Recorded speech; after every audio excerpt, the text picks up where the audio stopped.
자, 여러분, 오늘은 제가 또 전달하고 싶은 내용이 좀 이론적인 내용이 많아가지고 또 이렇게 한글 파일의 형식을 빌려가지고 여러분들에게 좀 긴 이야기를 전달해드려 보려고 합니다. 배경 지식을 넓히는데 그래도 상당한 도움이 될 것입니다. 자, 오늘의 주제는 다음과 같습니다. 자주국방, 그 달콤한 거짓말의 함정.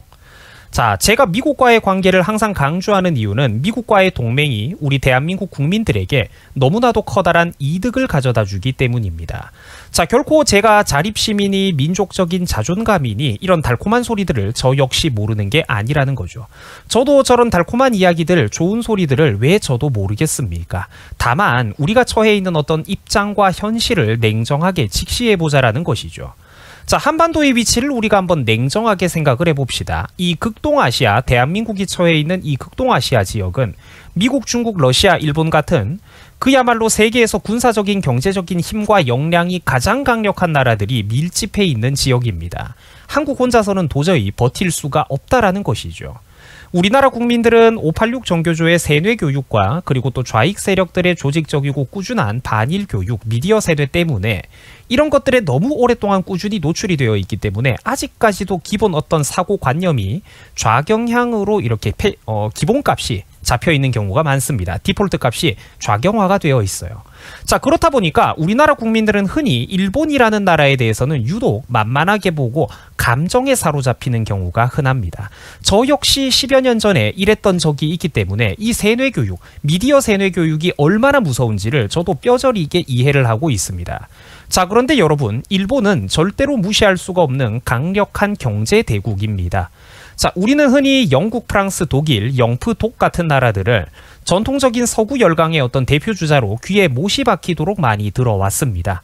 자, 하지만 정작 바로 이웃 나라에 위치해 있는 일본은 그 유럽의 3열강들 중에서 영국, 프랑스를 합친 것에 가까울 정도로 그 경제 규모가 얼마나 큰 나라인지 우리나라 사람들이 잘 모르고 있습니다. 영국, 프랑스, 독일 가운데 두 나라를 합친 것에 맞먹는 경제 규모가 굉장히 커다란 초경제 대국이 바로 일본이라는 나라입니다. 가까운 이웃이지만 우리는 그들에 대해서 아직도 너무나도 모르고 있다는 것이죠. 만약에 여러분들, 우리 대한민국이 자주국방과 자립이라는 이 달콤한 선동구호에 빠지면은 어떻게 될까요? 지금은 전 국민들이 고작 북한 하나 따위를 마주보고 있는 북쪽 전선 한 개를 커버하는데도 온 국민들의 국고와 세금, 허리가 휘고 있습니다. 다들 뭔지 아시죠? 우리나라 국방비 엄청 많이 나가잖아요. 자, 북한 하나를 마주보는 북쪽 전선 하나를 경영하는데도 온 국민들의 허리가 휘고 있습니다. 물론 그게 꼭 방산비리 같은 것 때문에 허리가 휘고 이런다라는 거는 아니고, 북한은 비록 가난한 나라일지언정 국가 역량의 거의 전부를 군사력에 투입하고 있는 매우 기형적인 국가이기 때문입니다. 자, 북한은 남자와 여자 둘 다 군복무를 하고 있고요. 군복무 기간이 10년에 달한다라고 합니다. 물론 여기서 최근에는 약간 몇 년 이렇게 줄었다라는 말도 나오고 있고, 또 여자들의 경우에는 군복무 기간이 남자보다 몇 년 더 짧다라고도 하던데, 자, 그러나 실제로 저 유튜버 얼음 사이다가 현실에서 만나봤던 어떤 탈북자분들, 군필자분들의 증언과 북한에서 군대를 나온 군필자분들의 증언을 제가 많이 들었거든요.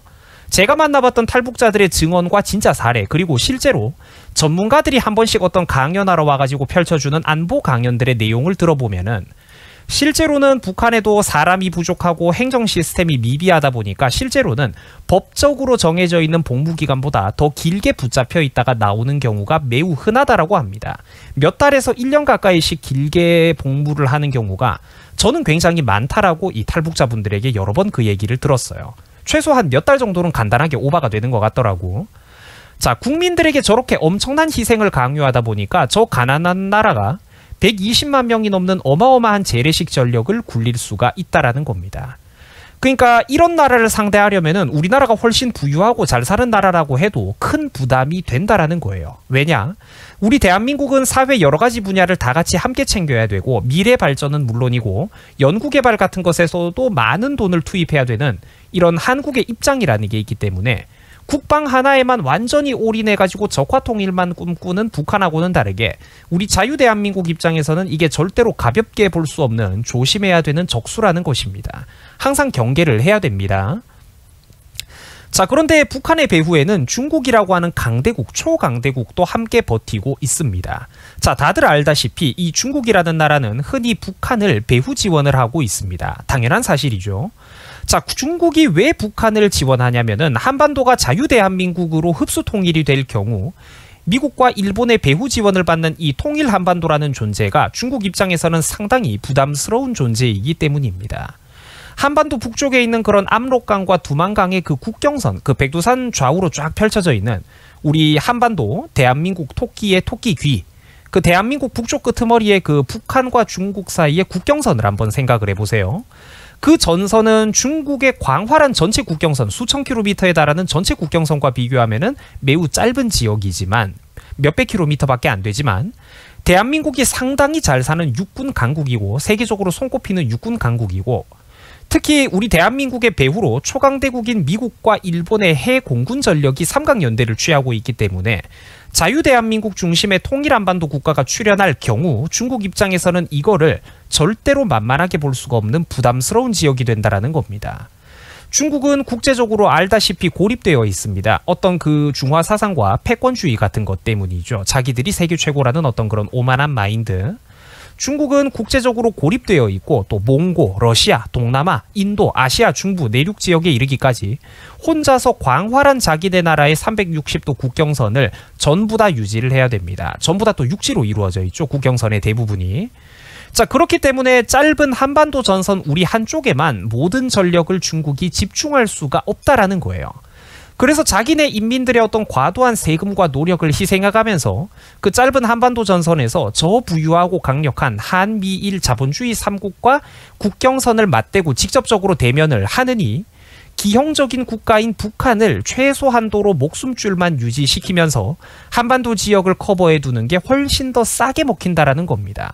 최소한의 지원만 해주면서 북한의 힘으로 한반도를 틀어박아 두는 게 훨씬 더 경제적으로 싸게 먹힌다라는 거예요. 정권에 목숨줄만 붙여두면은 북한은 자국민들을 저렇게 10년 가까이씩 징병제로 굴려가면서 어떻게든 한반도 전선을 형식적으로라도 사수해주기 때문입니다. 사실 법 따지고 절차 따지고 좀 이렇게 신용도가 있는 우리 자유진영 국가가 먼저 어떤 도발을 하는 그런 일은 현실적으로 거의 없거든요. 그렇기 때문에 북한 정권에 목숨줄만 붙여가지고 그렇게라도 형식적으로 이제 이 한반도를 사수하도록 북한 정권을 중국이 지원을 해주고 있는 겁니다. 자, 이렇듯 국제질서와 세계역학질서에는 이런 것에는 눈에 보이지 않는 어떤 파워게임, 그레이트 게임 같은 것들이 존재합니다. 웅장한 어떤 워게임 같은 것들이 존재한다라는 것이죠. 마냥 열심히 잘하면 된다, 정신력으로 극복하면 된다, 이딴 수준이 아니라는 거예요. 혼자서 고립되어 가지고는 도저히 커버할 수가 없는 우리 민족 단독의 역량 범위를 넘어서는 거대한 이해관계가 충돌하는 지역이 바로 이 극동아시아라는 얘기입니다.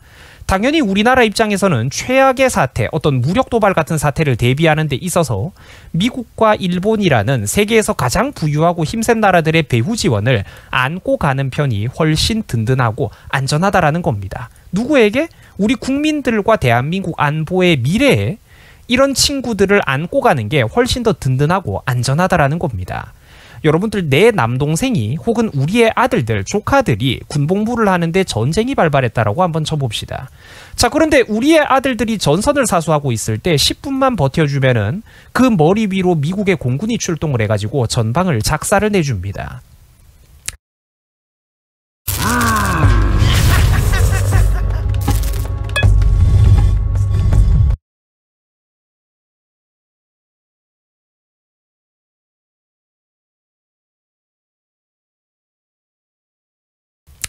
당연히 여러분들 내 남동생이 혹은 우리의 아들들, 조카들이 군복무를 하는데 전쟁이 발발했다라고 한번 쳐봅시다. 자, 그런데 우리의 아들들이 전선을 사수하고 있을 때 10분만 버텨주면은 그 머리 위로 미국의 공군이 출동을 해가지고 전방을 작사를 내줍니다. 당연히 여러분들, 이런 좋은 동맹은 안고 가야 되지 않겠습니까? 미국이라는 동맹에 강력한 맹주가 있으면은 한국 혼자서는 단독으로 협상하기 어려운 부담스러운 일본은 물론이고 중국과 사이가 안 좋은 그러나 수억 명이 넘는 인구를 가지고 있는 동남아시아 국가의 수십 개 국가들도 손쉽게 반중이라는 깃발 아래 연대가 가능해집니다. 자, 이런 중소국가들이 왜 중요하냐면요. 만약에 국제적으로 최악의 어떤 무력 충돌 같은 사태요. 최악의 상황, 이런 중소국가들, 동남아시아의 그런 수십 개 국가들도 이 반중이라는 이름하에 연대하는 게 왜 중요하냐면 만약에 국제적으로 어떤 무력 충돌 같은 최악의 사태가 발발할 때 유사시 미국 같은 강력한 나라의 군수 지원 하나만 받아도 동남아 국가들 역시 인구 수억 명에 달하는 그런 역량을 바탕으로 수백 개 사단 이상을 동원해가지고 무장하는 게 가능하기 때문입니다. 이런 동남아 각국들의 존재 그 자체가 중국이 한반도 한 곳에만 투입해야 되는 그 전력과 국가 역량을 사방으로 분산시켜준다라는 거예요. 중국이 한반도 전선 한 곳에만 집중할 수가 없다라는 겁니다. 동맹국들이 많으면은 유사 상황에서 한 곳에만 집중할 수가 없다라는 거예요. 그러면 우리의 아들들, 우리의 조카들, 우리나라가 상대해야 되는 적도 줄어들겠죠. 군사력이 분산된다라는 겁니다. 그리고 혼자서 단독으로 전 세계에서 인구가 두 번째로 많은 나라가 어디입니까? 인도죠. 혼자서 인구 10억 명이 넘어가는 상당한 대국인 인도는 어떻습니까?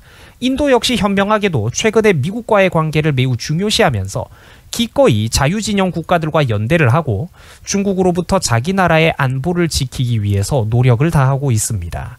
자, 한때 미국과 다투던 그런 베트남 역시 지금은 중국으로부터 자기 나라 안보를 지키기 위해서 적극적인 친미 행보를 걸어가고 있죠. 베트남도 말입니다.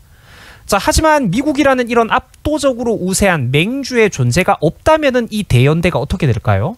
만약에 한국 혼자서 이런 거대한 동맹을 구현해봐라, 외교적으로 군사안보적으로 대륙 포위망을 구상해봐라 이러면은 현실적으로 한국 혼자서의 역량으로는 이거를 경영하기가 어렵습니다. 돈도 없고 자원도 없고 인구도 딸리고 국력도 다 딸려요. 한국의 리더십과 국가 역량만으로는 절대로 수많은 그 동아시아 각국들이 쉽게 이쪽으로 따라와 주지를 않는다라는 거예요. 차라리 중국에 아부를 하고 그쪽에 붙어버리겠죠. 우리 혼자서는 안 된다라는 거예요. 현실적으로. 그러면은 여기서 우리가 줄서기를 잘해야 되는데 여기서 눈치 없는 우리나라의 문정부 같은 경우에는 자꾸만 친북 친중의 어떤 그런 왕따 그룹에 들어가고 싶어 하는 거고, 반대로 현명한 우리나라의 일부 국민들은 줄을 잘 서야 된다라고 끊임없이 주장을 하고 있는 것입니다. 자, 여러분 과연 누가 바른 말을 하고 있는 걸까요? 여러분 눈만 트여 있으면은 고정관념 몇 개만 벗어던지면 이 국제외교와 대한민국의 이득이라는 거는 절대로 어려운 길이 아닙니다. 냉정하게 나보다 역량이 뛰어난 상급 파트너를 어느 정도 인정을 해주면서 그들과 친하게 지내고, 그래서 그들로부터 힘세고 유능하고 부유한 그들로부터 얻을 거는 얻고 배울 거는 배우고 그러면은 되는 겁니다. 우리 등 뒤에 미국과 일본 그리고 유럽 같은 자유진영 국가들이 그래 함께 한다면 얼마나 든든하겠습니까? 우리는 그 자유진영 노선에 함께 올라타 있다는 것 그 자체가 대한민국 국민들에게 있어서 가장 든든한 미래의 보험, 안보, 보험이 된다라는 거예요.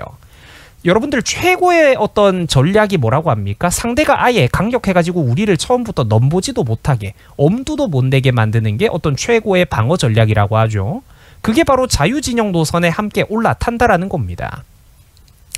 반드시 우방국 그리고 우리 대한민국과 연대해주는 동맹 우방 세력들이 있어야 한국이 극동아시아 지역에서 중국과 러시아 같은 그 무섭고 강력한 나라, 이 늑대 때, 이리 때들로부터 사람 대접을 받을 수가 있다라는 겁니다.